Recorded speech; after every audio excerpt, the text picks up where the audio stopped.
Okay, welcome back to Breakfast Daily. Now it's time for the news review segment for today, in respect of which I have been joined by two very important people. But before I introduce them for today, let's take a look at some of the stories that have found their way on the various front pages out there, starting with the Daily Graphic. So the Daily Graphic has it here: gospel musician arrested for selling spiritual water, HIV AIDS cure. So a picture here of Brother Sammy. He has a few gospel songs out, and currently the FDA has more or less caused this arrest. Moving on page 76 of the Daily Graphic, the story reads: accelerate economic growth. Government, private sector must collaborate. Miss Minta has this to say. Miss Valentina Minta. Now, police rescue Pastor Kubiri as angry customers demand locked up cash. And also, government can sack CEOs, Supreme Court declares. This is an interesting decision that we should all maybe grab a copy of the Daily Graphic to read more details. And finally, Consolidated Bank launches tagline. Moving on, the Ghanaian Times. Ghana Health Service to ban mobile phone use in hospitals. The Director General of GHS has been put on the front page here, Dr. Anthony Nsiasare. Now, moving on also, page 16 of the Ghanaian Times, Navrongo UDS campus to be named after C.K. Tidam. And page 26, Consolidated Bank repositions with all-inclusive tagline. And finally, on page 3, 15-year-old new jobbing SHS student murdered. Sad. Really, really sad. And there's also another story here on page 3. 3 arrested for kidnapping and robbing students. Still calling on the laws on kidnapping to be reviewed. 10-year maximum sentence is woefully inadequate. The Chronicle. Manhunt for ex-GPHA worker for swindling pastor.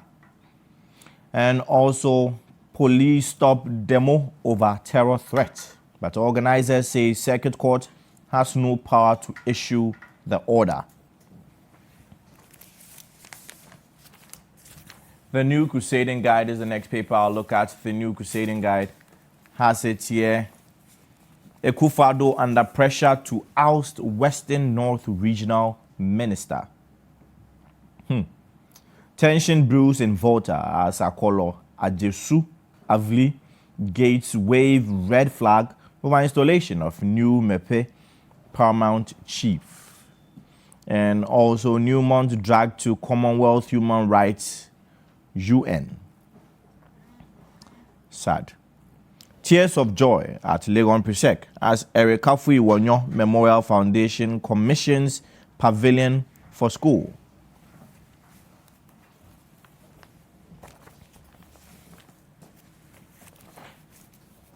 The Finder newspaper. Troubling education statistics. Out of school numbers, secondary 25%, primary 19%, JHS 7%.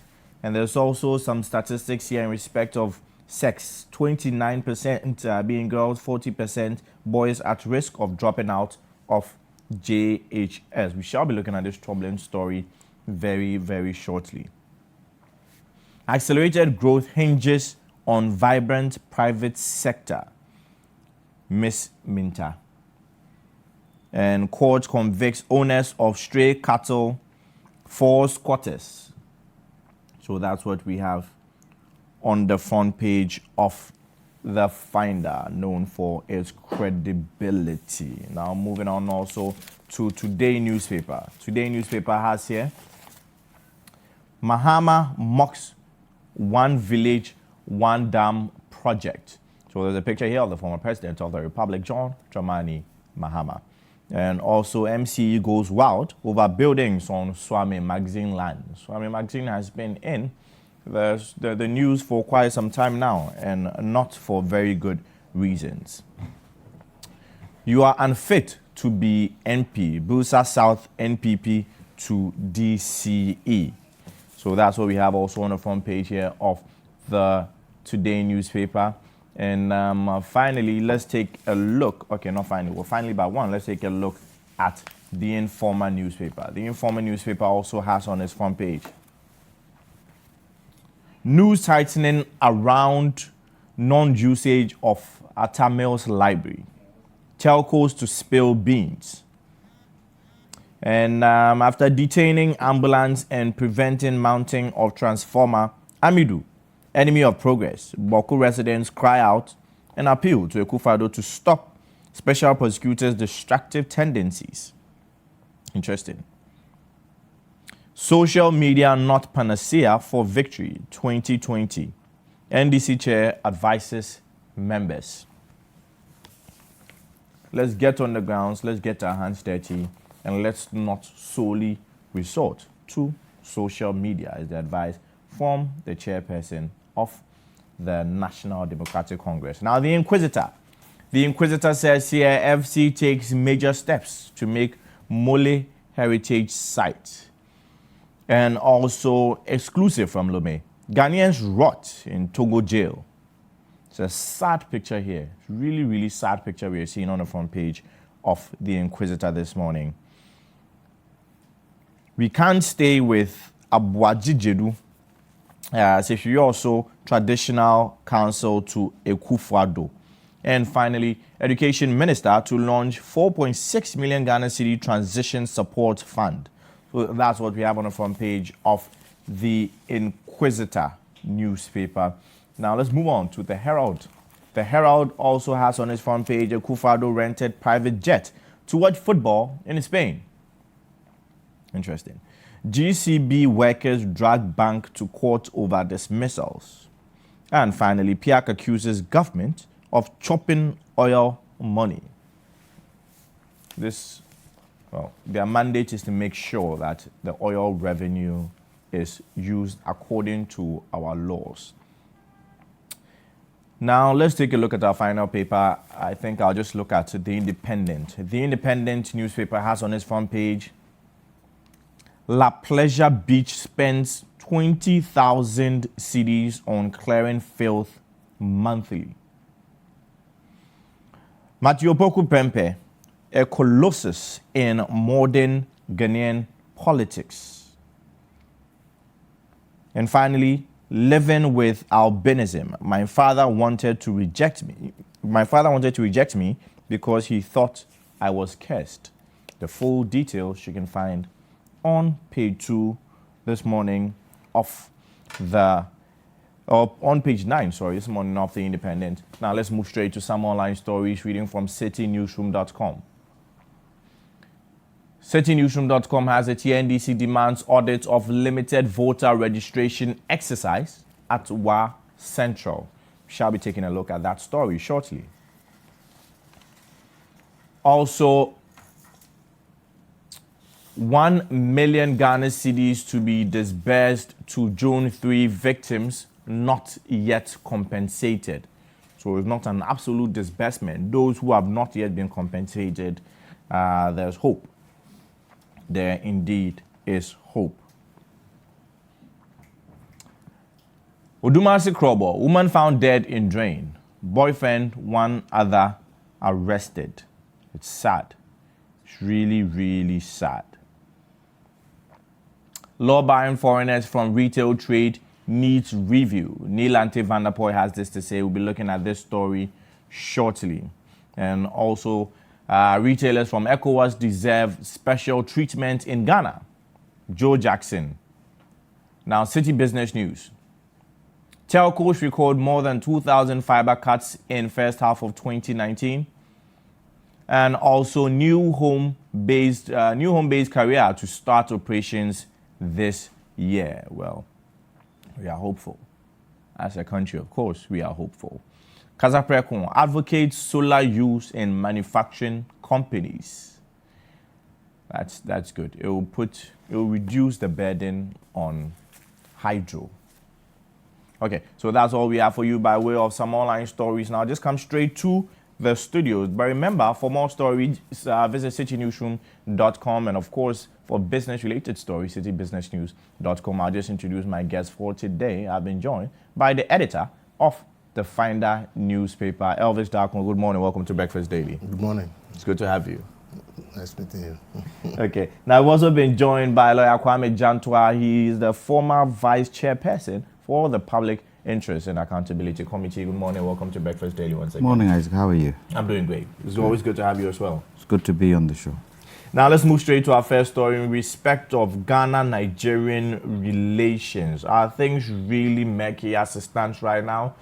Let's take a look at the story. Reading from citinewsroom.com says retailers from ECOWAS deserve special treatment in Ghana, coming from Joe Jackson. So some other statements have been made in respect of this. So let's just touch on this one really briefly. Amid the issues being encountered by some Nigerian retailers in Ghana markets, the Director of Business Operations of Dalex Finance, Joe Jackson, says fellow citizens from ECOWAS deserve some special treatment in Ghana. He attributed the current tensions surrounding Nigerians in the marketplace to xenophobia and a fear of competition from Ghanaian traders. He says here the Ghanaian traders do not want competition. All they want to do is to get rid of competition. And this statement was, of course, made on the big issue. So he goes on to say, where is that spirit of ECOWAS? And can we apply the same rules of ECOWAS citizens as we do for the rest of the world? I don't think so. I think the way we are treating the Nigerian traders here is shabby. Mr. Jackson, who used to run a software company in Nigeria, said retail traders should not be held to the same standards as larger foreign retail chains. So, in a nutshell, this is what he had to say. And also, speaking on the same issue was Neil Ante van der Poy. He's a member of parliament for Dodo, and he says the law barring foreigners from engaging in retail business in markets needs some review to provide more clarity. So Section 27, of course, of the GIPC Act says a person who is not a citizen or an enterprise which is not wholly owned by a citizen shall not invest or participate in the sale of goods or provisions of services in a market, petty trading or hawking or selling of goods in a store at any place. But Mr. Neil Ante van der Poy says there was a dilemma in the question of defining stores or even what qualified as a marketplace. He says we have to look at the law again. So I'll just read the final statement he makes here. Having sat through Parliament and also being a deputy minister in the ministry overseeing the implementation of that law, I have had cause to have an argument with the task force that went and locked up shops before. I said, how do you define this shop you have locked? Is it in the marketplace? Is it a store? As a further example, he noted that if I'm a Nigerian and I'm selling in a store but not in a marketplace, how does the law still find me culpable? Anyway, so I'll start with you, counsel. Since you are a lawyer and we are faced with this issue, Section 27, and it doesn't seem like the executive have the willpower to carry out or to enforce this particular provision. And from what Neil Ante van der Poy is saying, he was deputy minister in that area, or he had been in that ministry, and then he is saying that what is a market, what is a store, all those things. There doesn't seem to be a sort of, and this is not with just this government, successive governments. It appears there's no willpower to actually enforce this particular thing, and that may be causing this confusion. Would you agree with this position? Good morning once again, Isaac, and good morning to our viewers, and good morning to my fellow panelists. Isaac, I would say that looking at even the GIPC law, it says more than that. Mm-hmm. It talks about hairdressing. Mm-hmm. It talks about taxi services. It talks about quite a lot. Mm. The sad thing is that the ECOWAS protocol on trade was enacted the same time the GIPC law was enacted. And you wonder why it wasn't taken into consideration. I think the bottom line, and I read Joe Jackson's piece about xenophobia. I think it's taking it too far. Mm-hmm. We have to, one, But when you look at both the protocol and you look at the law, you can say both sides are right. Because the protocol indicates that anybody coming in has the right to economic activity. What do you term as economic activity? Definitely, they have to be able to do some business and look after themselves. And on the other hand, the GIPC law stops them. So there's a lacuna there that needs to be bridged. And I think the law should be enforced to be able to make sure that, not enforced, the law, both the ECOWAS and the GIPC law should be looked at and see how we harmonize it. Because what are we looking at now? ECOWAS is talking about free trade, where, you know, West African citizens can have free trade between themselves. So really, what is the challenge? Go to Parliament, let's look at it, let's rectify it, and let's move forward. I am in favor of competition, whatever the case is. If the ECOWAS protocol is going to take precedence over the law, or if we are going to harmonize the two so that they are balanced each way, competition is good. The traders in the stall, in the marketplaces, this is under discussion. They are saying that the Nigerians bring in substandard goods. Nigerians bring in goods that, you know, they sell cheaply and compete with the goods they are bringing in. Standards Authority should look at all that and make sure that the goods that are brought in are fit for people to consume and people so now to buy. Just to try to, let's look at what the ECOWAS law is saying, or what the ECOWAS provisions are saying, and then what our law is saying. And also the principle of general laws and specific laws.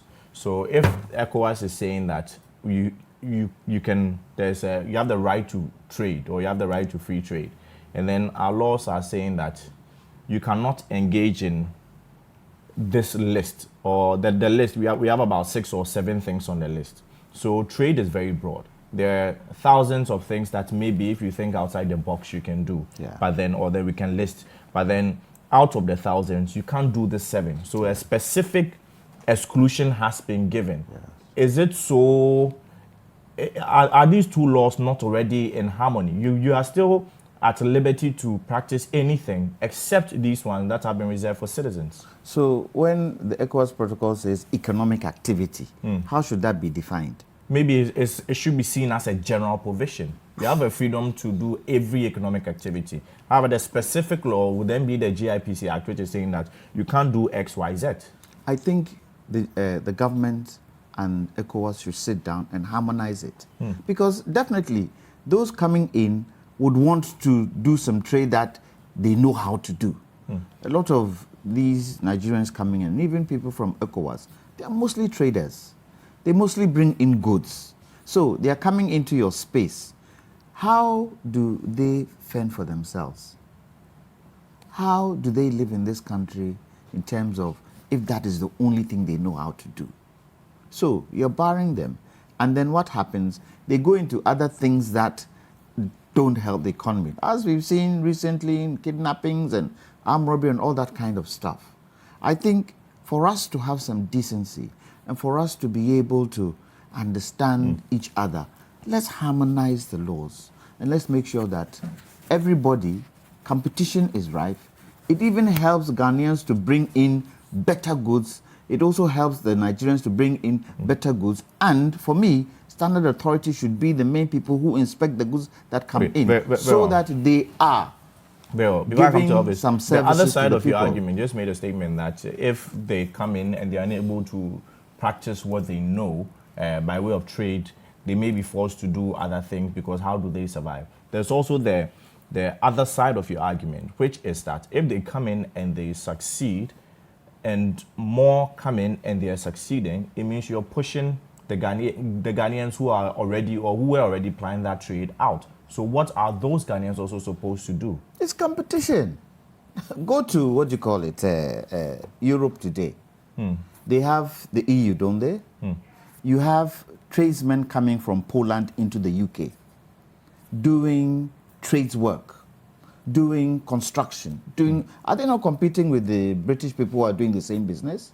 Very well. Does the law ban them from doing that? Maybe their laws are different from our laws. Well, we follow, most of our laws, we follow the British system. So far as I'm concerned, I do not see why, in order to give efficiency to what we want to do, I do not see why we should give special priority to Ghanaians. Let's all go out and compete, and let's see who has the better goods. So then, in a nutshell, we should not have laws that should reserve certain jobs for Ghanaians. Is that your position? If we are saying that ECOWAS is one region, right now we are talking about the ECO, one currency. We're talking about borders being easy, people going in and out. So why should we have special laws for Ghanaian citizens? Ghanaians have to back up and also compete, so that as they compete, they can also go into other countries and do same. So Ghanaians going into Liberia, Ghanaians going to Sierra Leone, Ghanaians going to Nigeria, do they, these citizens of these countries, should they also have special laws? I don't think so. Very well. Elvis. For me, it's an issue of simple. If we can't enforce laws, we don't pass them. Because Nigeria that we are talking about have banned so many goods that they don't import in their country.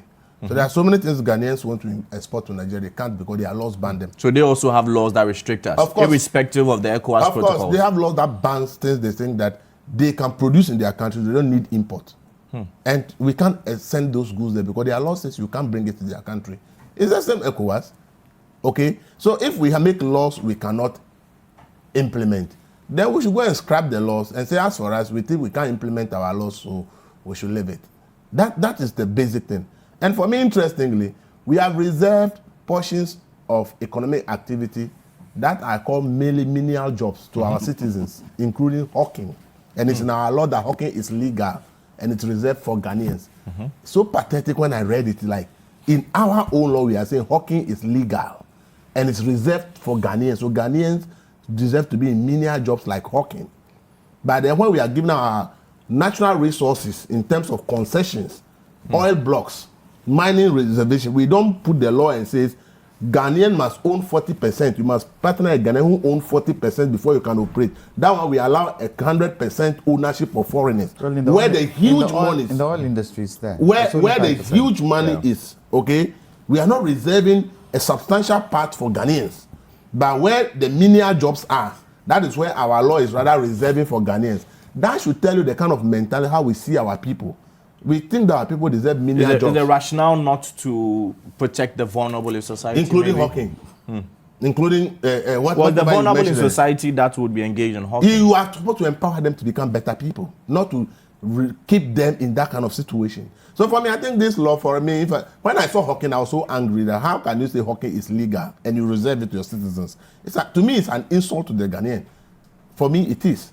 So for me, I think that we should have a broader scope. The EU is there. People have only one passport and they travel everywhere in 27 member countries. We are issuing Ghana card. Why did we name it ECOWAS card?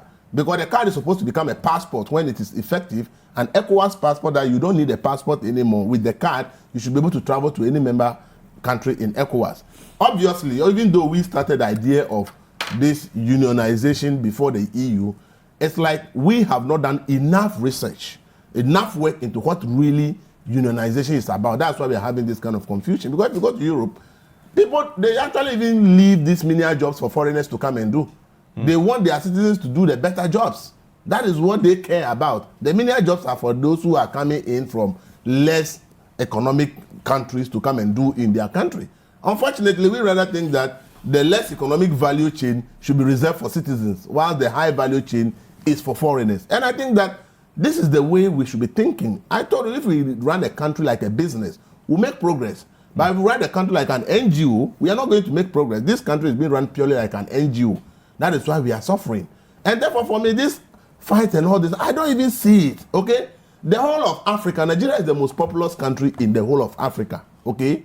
And in the West Africa side, they control more than half of the population we boast about in West Africa. So if you can have a proper open system of trade with Nigeria, it's Ghana that is going to benefit more. Because if a Ghanaian company should have access to even 1% of the Nigerian market, that is almost like an entire Ghanaian market for a particular product. So for me, these restrictions and all things, to me, we should look at it clearly and look at how, if we allow business to be done, it advantages us. But the problem is that what kind of capacity are we giving to these local traders for them to be able to take advantage of these opportunities?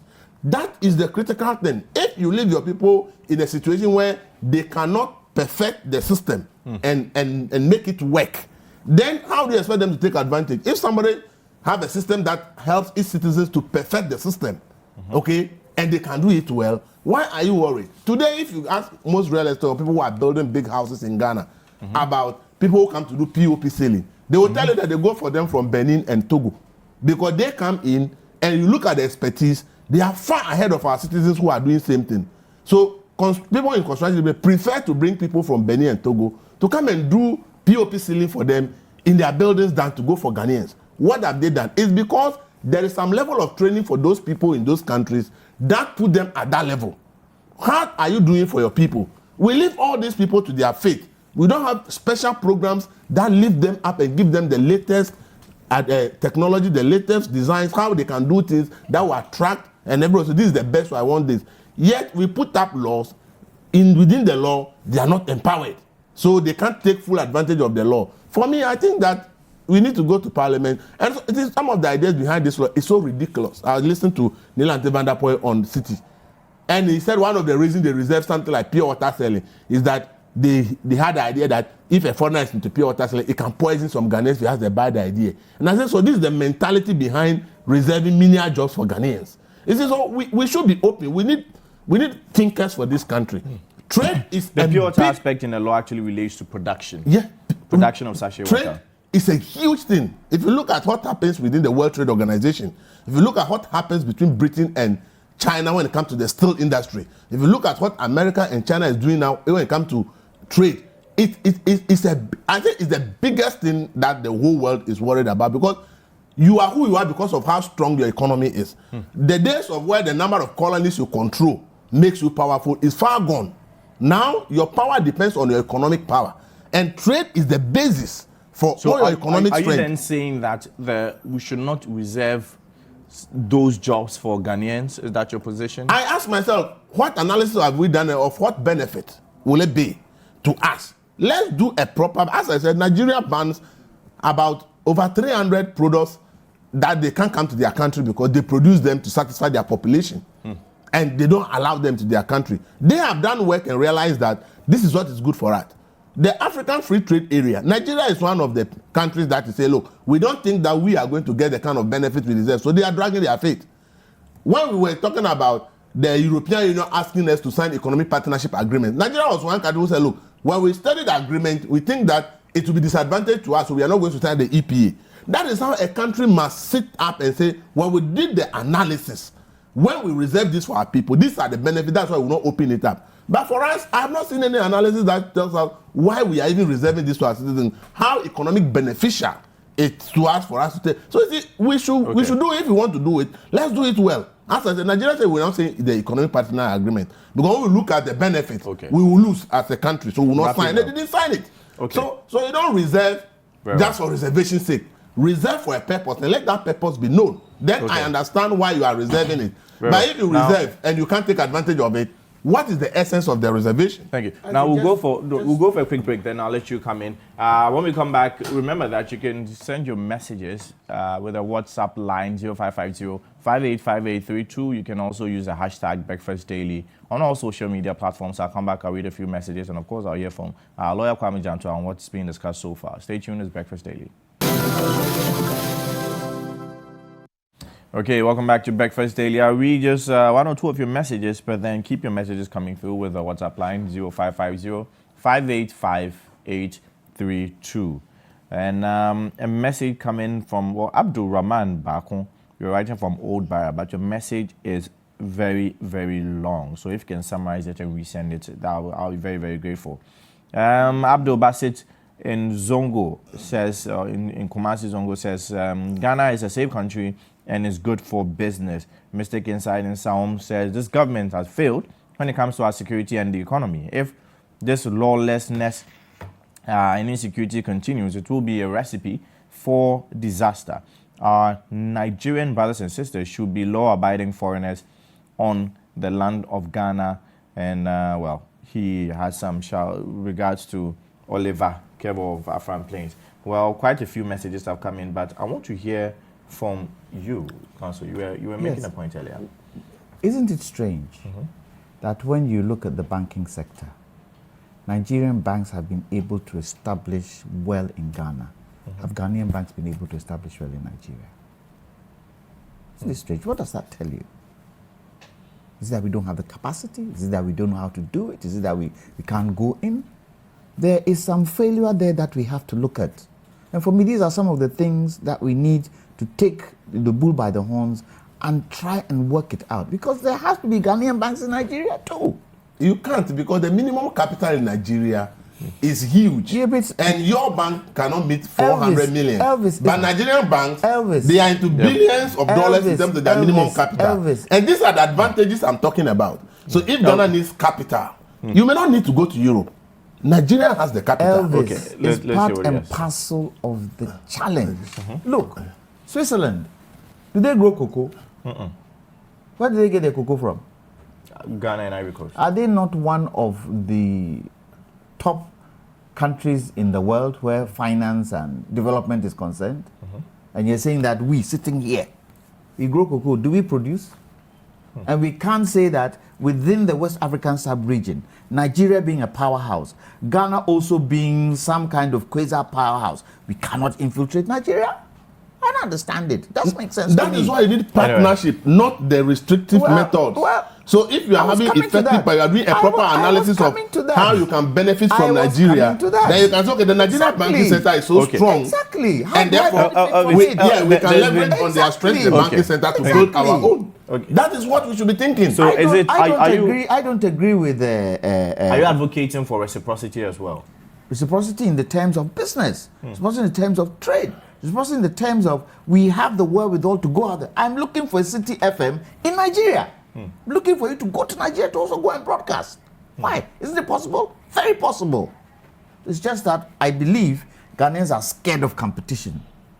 Ghanaians are scared, even within our subsector here, the media fraternity here. How many of them sit and work together?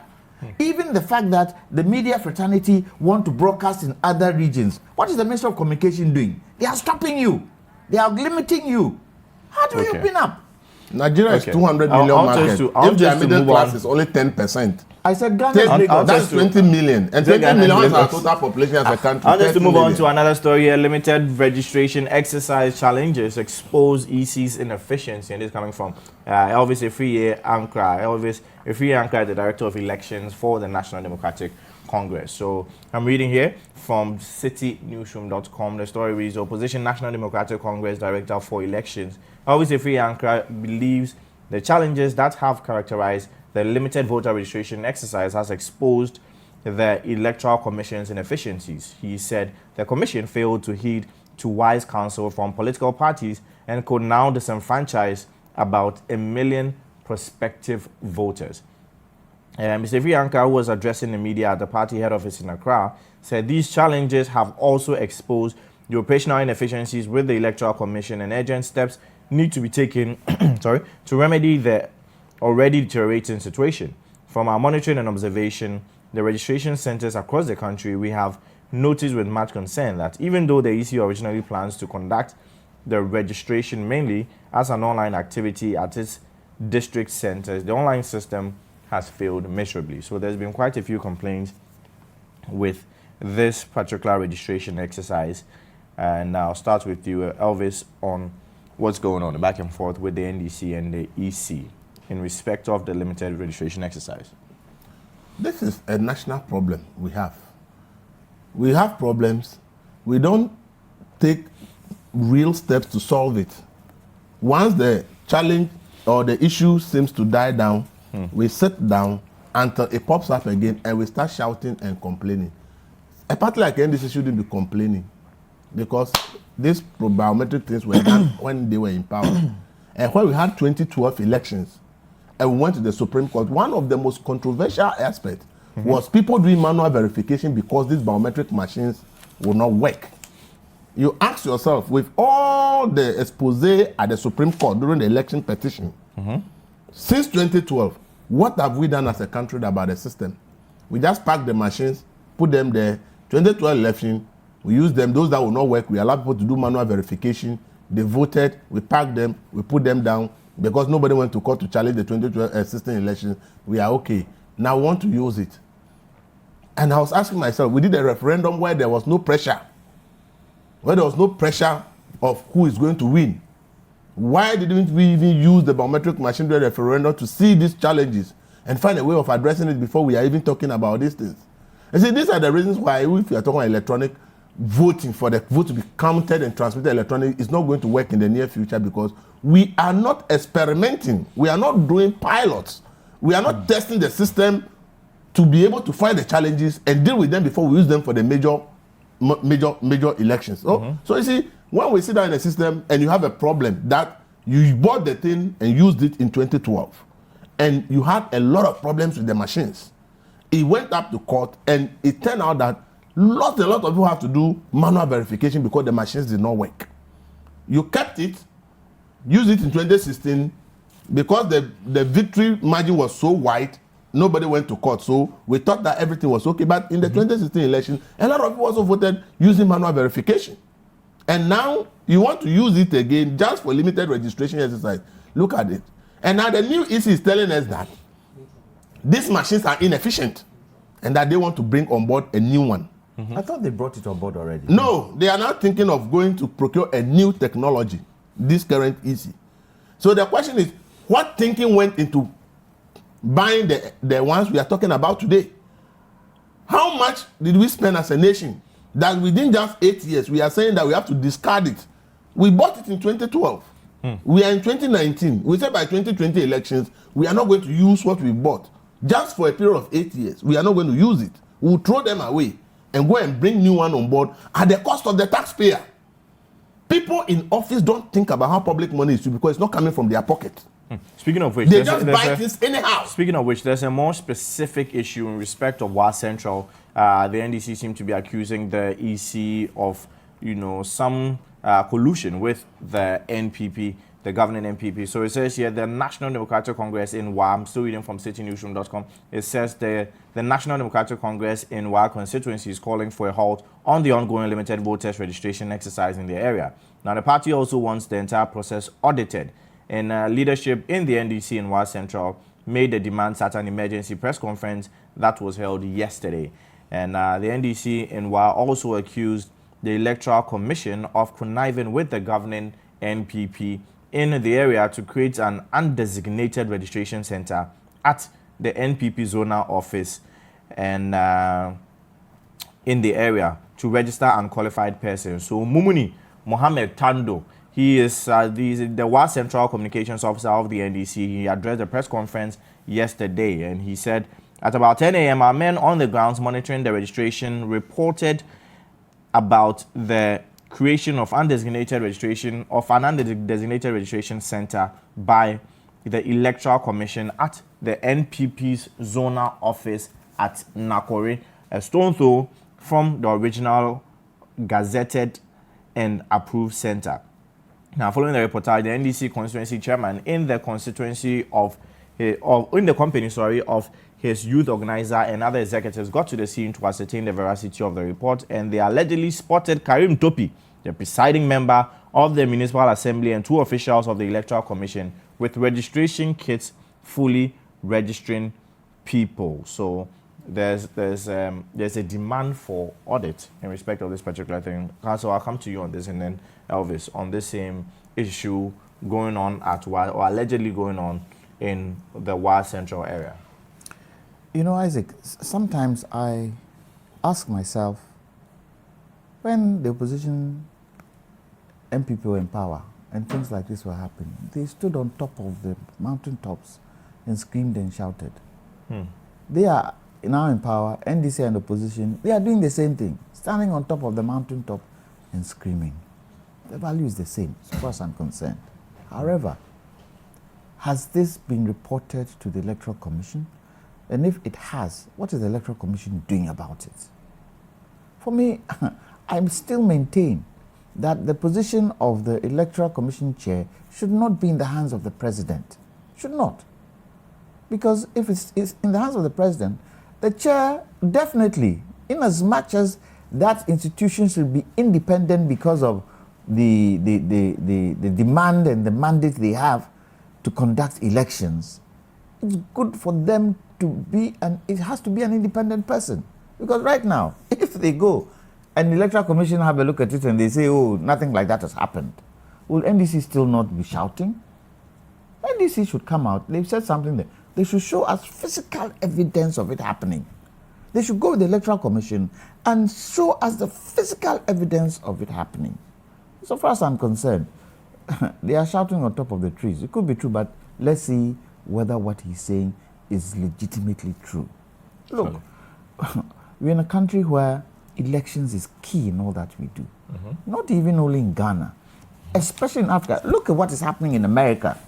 Of all places, elections, Russians coming in, elections. Look at the UK today, elections. Everywhere, elections can cause mayhem. So it's very, very important that when such things come out, it is interrogated, it is investigated, and the true picture is given to the people. Otherwise, if Electoral Commission come back and say, oh, there's nothing there, NDC will still shout, and we the people would not know whether it's true or false. We've got to get to a stage where the Electoral Commission stands supreme and is independent, so that when such things come up, they can give us a true representation of what is happening on the ground. Very well. I'll read a few messages here. One message seems to be addressed at you, Elvis Darko. It says here, I am Eze from Delta State, Nigeria. I have a question for Elvis, saying the Nigerian government bans lots of goods coming into the country. My question is, has Nigeria banned any product coming from an ECOWAS country? The answer is no. Ghana beverages, traditional medications, local gins. The answer is yes. There's several Ghanaian plastics and so many things manufacturing. They ban it, doesn't go there. It's true. Well, last 2 years we have a lot of battle with Nigerian government over that issue, and they never badged. So maybe he needs to find out. There are many of the things they ban that are produced in Ghana that people want to export to Nigeria, and they said no. So maybe he's not aware. Okay, so as I guess your question is answered there. You went on to talk about the issue of Ghanaian beverages like Alumo and others being very popular on the market, holding a greater market share in Nigeria. Well, it's not about Alumo and others. Some products have been banned. And let's see here. I think the best policy is to reserve retail business to citizens of a nation. For all I know, foreigners should be able to create employment with the kind of businesses they do, so that citizens can enjoy, not to compete for employment with locals. And this is coming from Edward Owusu. So another... sorry, Isaac. Yeah, go on. That statement, I think, is wrong. Which one? When you say create for employment with locals. You being in the marketplace is your choice. It's your business. You're employing yourself to be in that space. From the way he's put it, it looks as if employment in terms of governments employing people or businesses employing people. This is specific to running a business, a trading business within a marketplace. I think the viewer is, well, maybe he's trying to say that if foreigners are going to come into the country to do some form of economic activity, it should be on a large scale enough to employ more Ghanaians. Maybe not to compete with Ghanaians at the retail level, selling in stores, amongst others. Okay, let me give the person a story.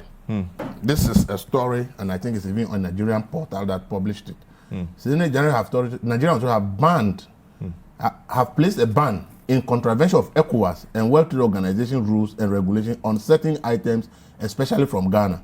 Look at some of the items. The items banned include rice, poultry, textiles, and host of other products, except salt, which they need for their petroleum industry. Okay, I think the evidence your point of what I am talking about. Yes, I think your point has been made well clear. So, as that's a response from you, you can forward the link to you. Send it to him.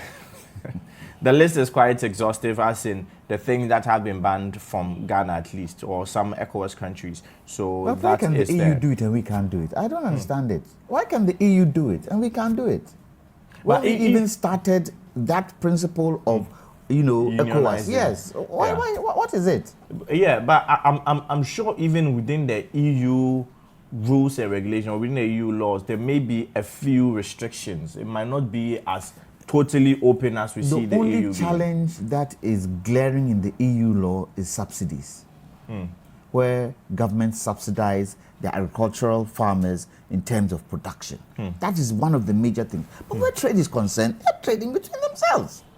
But the other side of this is also when the traders in the markets are saying that those in Nigeria that are competing with them, they import the items. The Ghanaians will import it through the ports in Ghana, and they're saying this is expensive as compared to their brothers in Nigeria who would import it at a cheaper rate and come into the country with a vehicle and then just sell it cheaper because they obtained it for cheaper. That's the argument on the markets. So are we saying that when let's say we import goods from Nigeria, or we import goods from, we both import goods from China. Let's say Nigerians also import from China. Are they saying Nigerians bring the goods in with trucks? That's what they do. They import it through Nigeria, and then they come into the country with trucks or vehicles, and then. Let me give you a list of the things Nigerian banned. I think your point. There's a lot. No, you see, some of this we need to understand. The list is huge here. Look at some live or dead birds, including frozen poultry. Don't we do poultry in Ghana? Pork, beef, birds' eggs, excluding hatch eggs, refined vegetable oil and fats, the cane or beet sugar. They took cocoa butter. Ghana produces cocoa, and you are banning cocoa butter and say it doesn't affect Ghana. Okay, I think your point has been made very well. This is a Nigerian government portal. They have the list of all the items that they are banned. This is 1st January 2019. This is 2018. November 2019, 2018. I've seen the list. And Thank this you is a very huge much. list of things they are banned from entering Nigeria. This is so in a nutshell, we can all agree that all countries try to a large extent protect their local economy, and Nigerians may be doing it by restricting certain importations. And Ghana, we sought to do it through the GIPC Act to try to protect some vulnerable people in society who will be practicing menial jobs. But now, how to actually implement it is becoming quite a challenge, and you're advocating for an open market. Yes. Okay.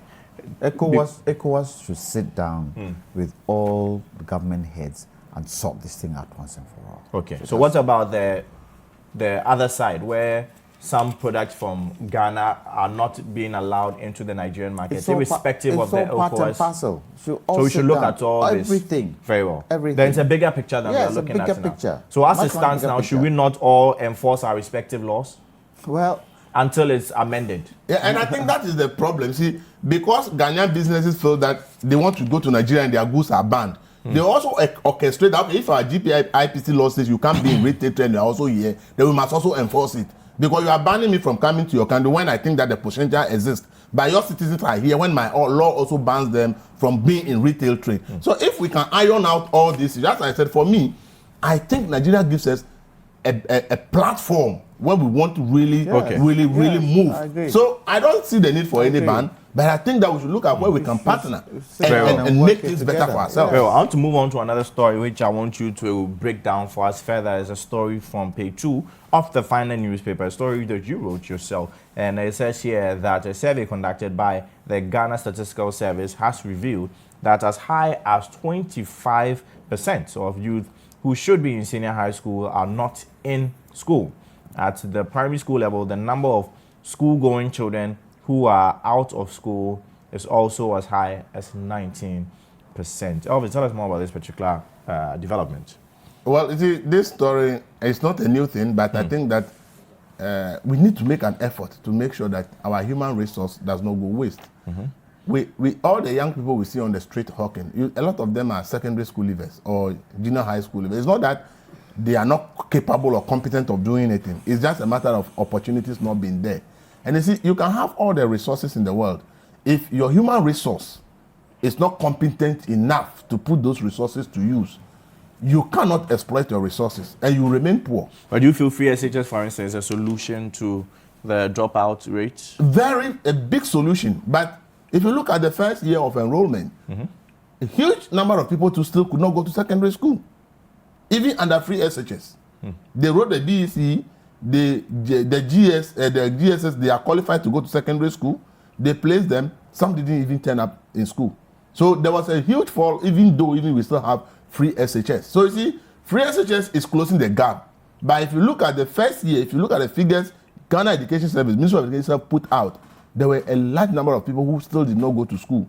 So we have to go beyond the free SHS and investigate what at all is making people not to be able to go to school, even with the assistance of free secondary and basic education.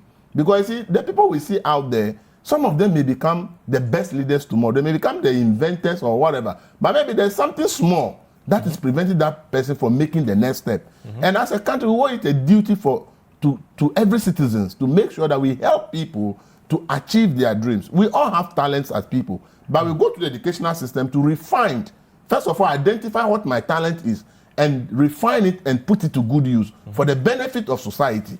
And therefore, we are having large numbers of students or young people who should have been in school, not be in school. It should be a worry to us as a country. So while the free SHS is bridging the gap, because if you look at the numbers that were not enrolling before the free SHS, it had dropped significantly. But there's still a significant number that still didn't go to school, even though the government, the Ministry of Education says that they qualify and they were placed, they didn't enroll. So somebody should be finding out how come these people did not enroll when we have free SHS. And I think that we need to investigate all this so that we can know the clear challenges that are preventing people from going to school, come up with policy measures to address it. Free SHS is supposed to be a measure to address it. But obviously, there are still more to be done in addition to free SHS before we can have maybe all our people or majority in school. But currently, if you look at the number, if 25% of people who are supposed to be in secondary school are not in school, that should be a problem to you. Because these are people probably are not going to gain any skill. And therefore, even if you have jobs available, they can't take them up because they lack the skill. And therefore, how do they live? We all know the correlation between people having skill and employment and crime. And therefore, if we are to fight crime successfully, one of the reasons will be for us to give everybody the needed skill that will afford the person the opportunity to have a job. And I think that it's very critical, because without the human resource, whatever you have, you will not achieve it. That's why other countries are paying so much to recruit human resource from other countries to come and help them, because they have specific skills that they need. That is why they will pay any amount to bring them to their country to come and help them. And that is what we should be thinking about as a country. Well, thank you very much, Elvis. And Council, on the stats that have been given by the final newspaper, of course, by Elvis Darko, what's the way for it? If free SHS could not solve this, what then is the way for it? Isaac, the most important natural resource you have in any country are the people.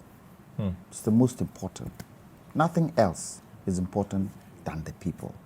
How you train the mind of the individual, of the person, to a certain extent, that can add value to the resources that the country has is most important. So for me, I would say, I'm looking for a government that will come and say, for the next 5 years, we're using our oil revenue for education alone.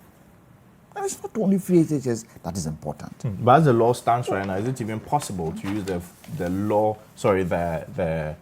oil revenue for education? Yes, alone? because there are priority areas that government has to choose every 3 years. There are 4 priority areas they have to choose. And the list is in the Petroleum Revenue Management Act. And Education is one. education is one now. Education is part and parcel of those 4 priority areas. But the law also gives certain percentages of disbursement of oil revenue.